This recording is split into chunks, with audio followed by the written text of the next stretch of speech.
Oke, sekarang kita beralih ke kontinuitas fungsi.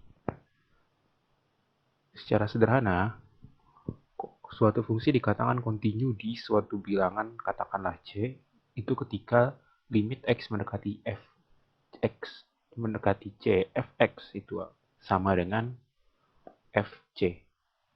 Nah, mungkin kita akan lebih jelas lagi, kita kaji melalui gambar berikut. Nah,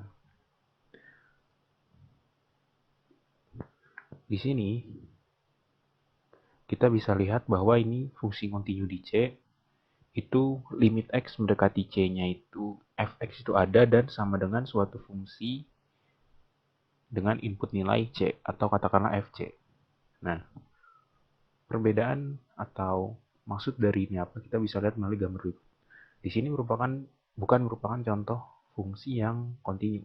Di sini terlihat bahwa limitnya itu tidak ada, atau bisa dikatakan limit X mendekati C dari kiri dan dari kanan itu berbeda, tidak sama, sehingga nilai limit Fx X mendekati C Fx-nya itu tidak ada.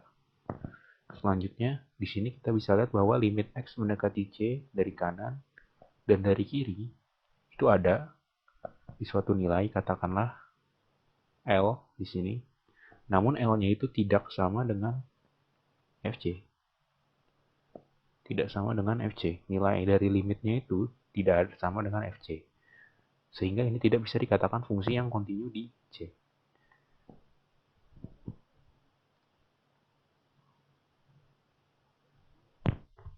Oke, selanjutnya kita ke teorema yang ada di kontinuitas fungsi. Yang pertama di sini bisa kita lihat dari dua teorema ini bahwa untuk fungsi polinomial dan fungsi nilai mutlak itu kontinu di setiap bilangan real C. Untuk fungsi rasional, kontinu di setiap bilangan real C ketika penyebutnya tidak 0 atau kecuali di mana penyebutnya 0. Lalu untuk fungsi akar ke n, jika n-nya ganjil seperti akar 1, akar 3, atau akar 5 dari x dan seterusnya, itu kontinu di setiap bilangan real C, sedangkan jika n-nya genap seperti akar dari akar x atau akar 2x, akar 4x dan seterusnya, maka kontinu hanya di setiap bilangan real positif C atau bilangan yang besar dari 0. Selanjutnya untuk teorema ketiga, kontinuitas operasi fungsi. Di sini kita bisa lihat bahwa jika f dan g kontinu di C, sekali lagi jika f dan g kontinu di C, maka operasi perkalian f dengan suatu konstanta, penjumlahan f dan g di sini suatu fungsi, pengurangan dari selisih dari f dikurang g, sekali lagi f dan g di sini suatu fungsi kontinu, lalu perkalian f dan g, lalu f dibagi g, dengan g tidak sama dengan 0, dan akar n lebih besar dari f, asalkan f besar dari c, fc besar dari 0 jika n genap. Jika n genap, itu berlaku nilainya kontinu, atau berlaku fungsinya itu berupa fungsi kontinu. Untuk kontinuitas fungsi trigonometri, sinus dan kosinus kontinu di setiap bilangan real C, sedangkan tan x, kotangen, sekan, dan kosekan kontinu di setiap bilangan real C dalam daerah asalnya.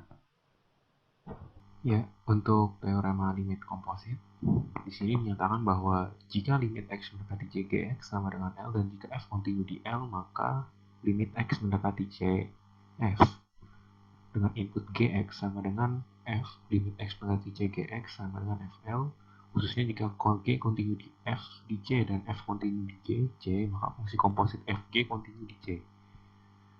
Di sini bisa kita lihat maksud dari teorema ini bahwa jika suatu input x dimasukkan ke dalam fungsi, katakanlah g, di mana dia menghasilkan suatu daerah hasil berupa L, kemudian daerah hasil L ini dimasukkan lagi ke suatu fungsi f, maka ini bisa kontinu jika g kontinu di C atau daerah asalnya dan f kontinu di L. Sebagai contoh,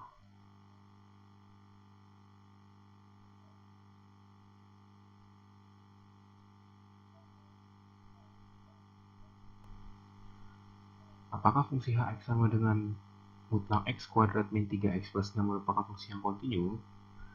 Misalkan, oke, di sini kita pecah.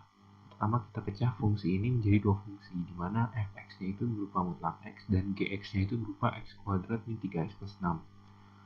Seperti yang kita tahu, kedua fungsi ini merupakan fungsi yang kontinu di setiap bilangan real.